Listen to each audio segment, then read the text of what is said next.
नमस्कार. मल्हार टीव्हीच्या सकाळच्या बातमीपत्रामध्ये आपलं स्वागत. मुरुडमधील गौरी गणपती विसर्जन मिरवणुकी जात असताना मुस्लिम समाजातील 2 लहान मुलांनी दगड फेकले. त्यामुळे 2 समाजांमध्ये तणाव निर्माण झाला. त्यानंतर शुक्रवारी शहरातील हिंदू समाजाने पोलीस ठाण्याला घेराव घालून दोन्ही मुलांना आणि पालकांना अटक करण्याची मागणी केली. याबाबत सविस्तर वृत्त असे आहे की मुरुडच्या भोगेश्वर पखाडीतून गौरी गणपती मिरवणूक वाजत गाजत जात होती. जगदीश पाटील यांच्या निवासस्थानाजवळ रस्त्यावर मिरवणूक आली असता दंता कंपाऊंडमधून मिरवणुकीमध्ये असणाऱ्या महिला प्रीता चौलकर यांच्या बाजूने एक दगड आला. त्यानंतर दुसरा दगड वैशाली म्हात्रे यांच्या हाताला लागला. सतत दगड आल्याने गणेश भक्तांनी दगड येणाऱ्या कंपाऊंडमध्ये गेट उघडून घुसण्याचा प्रयत्न केला, पण गेटला आतून कडी असल्याने आळीतील मुले कंपाऊंडवरून चढून गेली असता 8 ते 9 वर्षाच्या आतील 2 मुस्लिम मुले दगड मारत असल्याचे दिसले. याबाबतचे वृत्त समजताच मुरुड पोलीस ठाण्याचे निरीक्षक उदय झावरे आणि कर्मचारी घटनास्थळी दाखल होत त्यांनी नागरिकांना शांत राहण्याचे आवाहन केले. यावर रात्री चर्चा झाली. त्यानंतर सकाळी शेकडो हिंदू नागरिकांनी पोलीस ठाण्यात येऊन घेराव घातला. दोन्ही मुलांना, पालकांना आणि मौलवींना अटक करा अशी मागणी त्यांनी लावून धरली. त्यांना जोपर्यंत अटक होत नाही तोपर्यंत या ठिकाणी ठिय्या आंदोलन करू असा पवित्रा यावेळी उपस्थित नागरिकांनी घेत घोषणांनी परिसर दणाणून सोडला.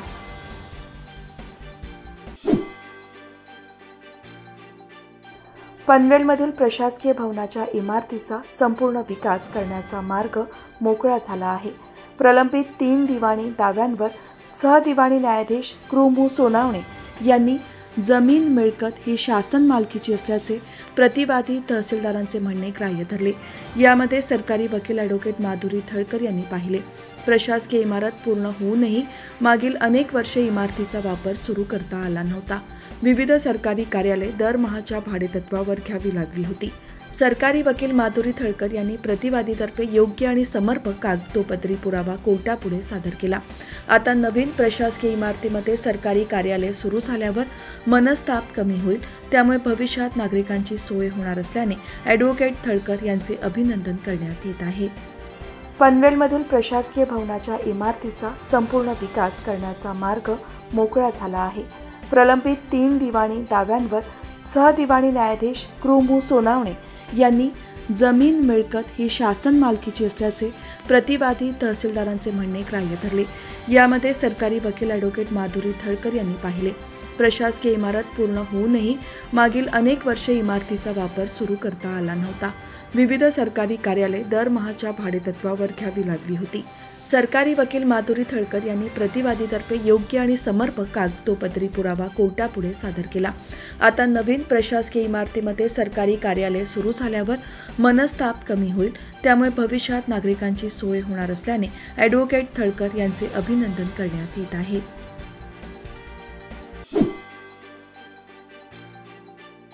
मराठी परंपरेत गणेशोत्सव हा केवळ उत्सव नसून तो श्रद्धा, संस्कृती आणि एकात्मतेचा खऱ्या अर्थाने मूर्त स्वरूप आहे. पनवेल तालुक्यातील रेडघर गावात गेल्या अनेक वर्षांपासून एक गाव एक गणपती ही परंपरा जोपासली जात आहे. पहिल्यांदा 1975 मध्ये गावातील जाणकार मंडळींच्या माध्यमातून एक गाव एक गणपतीची संकल्पना मांडण्यात आली.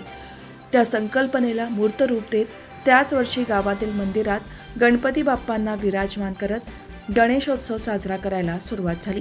यंदाचे हे सुवर्ण महोत्सवी वर्ष म्हणून साजरा होत आहे. सार्वजनिक गणेशोत्सवात आरती, पारायण, प्रवचन, हरिपाठ, भजन, कीर्तन, सागर, काकडा, ज्ञानेश्वरी पारायण अशा पारंपरिक कार्यक्रमांचे आयोजन केले जाते.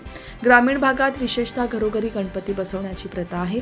मात्र रेडघर गावाने सार्वजनिक गणेशोत्सवाच्या माध्यमातून एक गाव एक गणपती ही परंपरा आजपर्यंत अविरतपणे सुरू ठेवत सुवर्ण महोत्सवी वर्ष साजरे करून समाजात एक आदर्श निर्माण केला आहे.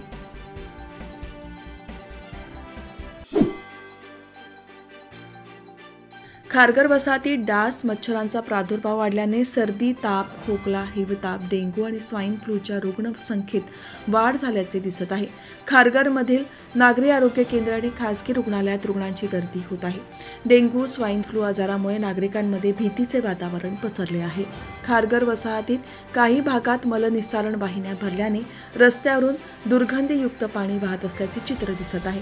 सांडपाण्याचा निचरा होत नसल्यामुळे डासांची उत्पत्ती वाढून जुलै महिन्यात खारघरमध्ये डेंग्यूचे 11 तर हिवतापाचे 25 रुग्ण आढळून आले होते.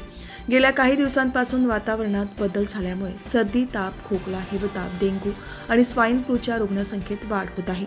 त्यामुळे पनवेल महापालिकेचे नागरी आरोग्य केंद्र तसेच खारघरमधील खासगी रुग्णालयात रुग्णांची गर्दी दिसून येते. खारघर परिसरात काही दिवसांपासून हिवताप, सर्दी, खोकला, ताप, घसादुखी, अशक्तपणा या आजारांमुळे नागरिक बेजार झाले असून त्यात डेंग्यू आणि स्वाईन फ्लू आजाराचा रुग्णसंख्येत भर पडू लागल्यामुळे नागरिकांमध्ये भीतीचे वातावरण पसरले आहे. खासगी रुग्णालयात विचारणा केली असता सांगण्यात आले,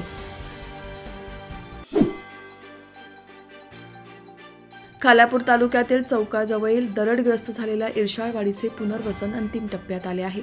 मानिवली येथे साकारलेल्या नवीन घराचे काम पूर्णत्वास येत असल्याने आदिवासी बंधू भगिनींना लवकरच हक्काचा भक्कम निवारा मिळणार आहे.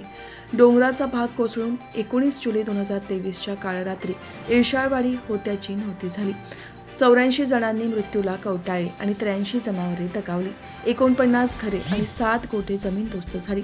22 मुले आपल्या आईवडिलांना कायमची पारखी झाली. मन हेलावणारी घटना समजताच मुख्यमंत्री एकनाथ शिंदे, पालकमंत्री उदय सामंत, मंत्री गिरीश महाजन, अनिल पाटील, दादा भुसे, स्थानिक आमदार महेश बालदी, आमदार प्रशांत ठाकूर, आमदार महेंद्र थोरवे, केंद्रीय मंत्री रामदास आठवले, खासदार श्रीरंग बारणे आणि श्रीकांत शिंदे, सरपंच रितू ठोंबरे यांनी पाहणी करत परिस्थितीचा आढावा घेतला होता. जिल्हाधिकारी, उपविभागीय अधिकारी अजित नेराळे, तहसीलदार आयुब तांबोळी यांनी वरिष्ठांच्या आणि स्वतः मुख्यमंत्री शिंदे यांच्या मार्गदर्शनाखाली दरडग्रस्तांचे तात्पुरते पुनर्वसन चौक येथे बंद असलेल्या पेट्रोल पंपाच्या कंटेनर हाऊसमध्ये करण्यात आले. त्याचबरोबर चौक मानिवली येथे इर्शाळवाडीचे पुनर्वसन सुरू झाले. दरम्यानच्या काळात दरडग्रस्तांना हरवलेली कागदपत्रे, आधार कार्ड, बँक पासबुक, जातीचे प्रमाणपत्र, रेशन कार्ड उपलब्ध करून देण्यात आले. 24 तास पाणी पुरवठा, वैद्यकीय सुविधा, वीज, शैक्षणिक सुविधा उपलब्ध करून देण्यात आल्या. दरडग्रस्त आदिवासींसाठी बघता बघता दर्जेदार वसाहत उभी राहिली. या पुनर्वसित वसाहतीमध्ये 44 घरांचे बांधकाम पूर्णत्वास येत आहे. लवकरच या घरांचा ताबा देण्यात येणार आहे. भाद्रपद शुद्ध चतुर्थीला मोठ्या भक्तिभावाने गणपती बाप्पाची प्राणप्रतिष्ठापना करून बाप्पाची मनोभावे सेवा केल्यानंतर गणपती बाप्पा मोरया, पुढच्या वर्षी लवकर या असे म्हणत 5 दिवसांच्या गणपतींचे गणेश भक्तांनी गौरींसह विसर्जन करून आपल्या लाडक्या गणरायाला निरोप देण्यात आला. पेण तालुक्यातील एकूण 8 सार्वजनिक आणि घरगुती गणपतींचे मोठ्या जल्लोषात वाजत गाजत सवाद्य मिरवणुकांनी गौरींसह उत्साहात विसर्जन करण्यात आले. पेण शहरातील देवआळी गणेशोत्सव मंडळ, चावडी नाका गणेशोत्सव मंडळ, प्रभुआळी गणेशोत्सव मंडळ, कोळीवाडा या 4 सार्वजनिक गणपतींचे आणि ग्रामीण भागातील 1 कोडांची वाडी शेणे असे एकूण 5 सार्वजनिक गणपती तसेच वडखळ पोलीस ठाणे हद्दीतील मोहाडी, गवळावाडी, झापडी असे 3 सार्वजनिक गणपती तसेच पेण पोलीस ठाणे हद्दीतील 2900 खासगी, वडखळ पोलीस ठाणे हद्दीतील 3005 खासगी गणपतींचे गौरींसह विसर्जन करण्यात आले. पेण शहरातील गणपतींचे विसर्जन येथील कासार तलावात तसेच भोगावती नदीच्या विसर्जन घाटावर तर ग्रामीण भागातील गणपतींचे त्या गावातील नदीपात्रात आणि तलावात विसर्जन करण्यात आले.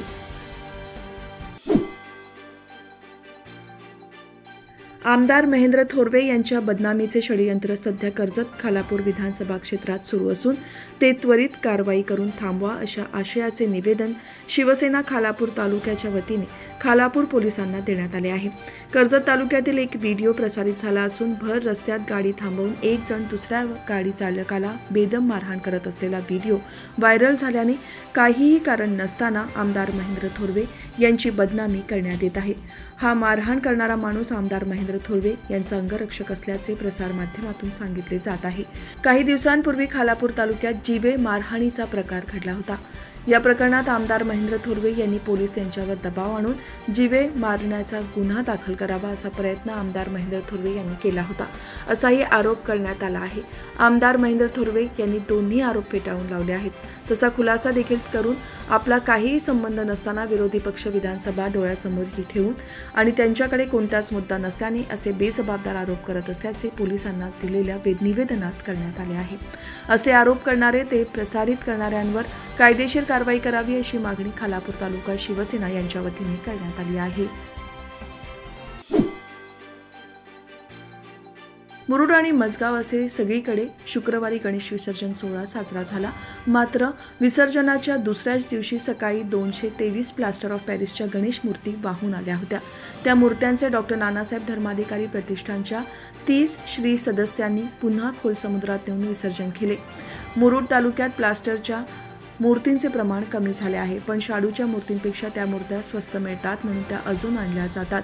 खरं तर पर्यावरणाला घातक या मूर्ती खरेदी करू नका याबाबत जनजागृती केली जाते, पण त्याचा वापर पूर्णपणे बंद होताना दिसत नाही. डॉक्टर नानासाहेब प्रतिष्ठानतर्फे श्री सदस्य गेले अनेक वर्ष प्लास्टर ऑफ पॅरिसच्या मूर्तीचे विसर्जन करण्याचे काम करत आहेत. तसेच किनारे स्वच्छ करतात, पण जनजागृती होऊन मतपरिवर्तन होणे गरजेचे आहे. त्यासाठी सुशिक्षित लोकांनी पुढे येऊन स्वतः शाडूच्या मूर्ती आणणे गरजेचे आहे.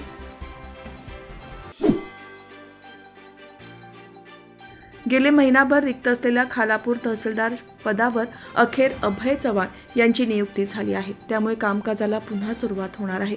खालापूर तहसीलदार आयुब तांबोळी यांची नियमानुसार बदली झाली होती, परंतु त्यांचा कालावधी थोडा शिल्लक होता. निवडणूक आयोगाचा नियम आणि तांत्रिक बाबीनुसार नवीन तहसीलदार हजर होऊ शकले नाहीत.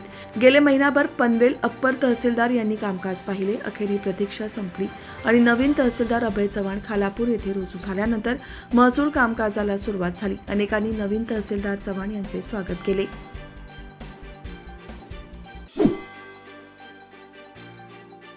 मुंबईतील डबेवाले आणि चर्मकार समाज बांधवांसाठी राज्य सरकारने 12,000 घरांची निर्मिती करण्याचा निर्णय घेतला आहे. त्यासाठी शुक्रवारी विकसक आणि शासनामार्फत सामंजस्य करारावर स्वाक्षरी करण्यात आली. यातून डबेवाल्यांचे 60 वर्षांपासूनचे स्वप्न येत्या 3 वर्षात साकार होणार असल्याची माहिती उपमुख्यमंत्री देवेंद्र फडणवीस यांनी दिली. पंतप्रधान आवास योजनेअंतर्गत ही घरे बांधली जाणार असून म्हाडाने यासाठी पुढाकार घेतला आहे. प्रियांका होम्स रिअलिटी या प्रकल्पासाठी 30 एकर जागा देणार असून नमन बिल्डर ना नफा ना तोटा या तत्वावर घराचे बांधकाम करणार आहे. आगामी काळात सौर कृषी पंपांच्या यंत्रणेतून निर्माण झालेली अतिरिक्त वीज विकून शेतकऱ्याला उत्पन्न मिळवण्यासाठी योजना लागू करण्यात येईल, असे वक्तव्य उपमुख्यमंत्री देवेंद्र फडणवीस यांनी केले आहे. मागेल त्याला सौर कृषी पंप योजनेत लाभार्थी शेतकऱ्यांच्या नोंदणीसाठी महावितरणने तयार केलेल्या वेबसाईटचे उद्घाटन शुक्रवारी पार पडले. यावेळी उपमुख्यमंत्र्यांनी या योजनेची माहिती देणाऱ्या पुस्तिकेचे आणि पोस्टरचे प्रकाशन केले. यावेळी उपमुख्यमंत्री देवेंद्र फडणवीस म्हणाले की सौर कृषी पंपाच्या पॅनल्समधून निर्माण होणाऱ्या अतिरिक्त वीज ग्रीडमध्ये पाठवून वीज कंपन्यांना विकता येईल आणि त्यातून शेतकऱ्याला अतिरिक्त उत्पन्न मिळवता येईल अशी योजना लागू करण्यात येईल. त्यामुळे शेतकरी हा वीज बिल भरण्याऐवजी वीज विकून उत्पन्न मिळवणारा होईल. राज्यात 2014 पूर्वी शेतकऱ्यांना पेड पेंडिंगची समस्या तीव्रतेने जाणवत होती. त्यानंतर आपल्या सरकारमध्ये शेतकऱ्यांना वीज कनेक्शन भरण्यावर भर देण्यात आला. आता मागेल त्याला सौर कृषी पंप योजनेमुळे शेतकऱ्यांना 90% सबसिडीसह तात्काळ पंप मिळत आहेत. सौर पॅनल्समधून 25 वर्षे वीज निर्मिती होत असल्याने तेवढा काळ वीज बिल येणार नाही. 7.5 HP पंपाचा विचार केला तर 25 वर्षांचा कालावधीत त्या शेतकऱ्यांचे वीज बिलाचे 10 लाख रुपये वाचणार आहेत. मुख्यमंत्री सौर कृषी वाहिनी योजना 2.0 अंतर्गत राज्यात 12,000 मेगावॉट वीज निर्मितीचे करार झाले आहेत. आगामी 2 वर्षात त्यातून पूर्ण क्षमतेने वीज निर्मिती सुरू होईल. त्यामुळे शेतकऱ्यांना सिंचनासाठी 100% सौर ऊर्जा मिळेल असे सांगितले.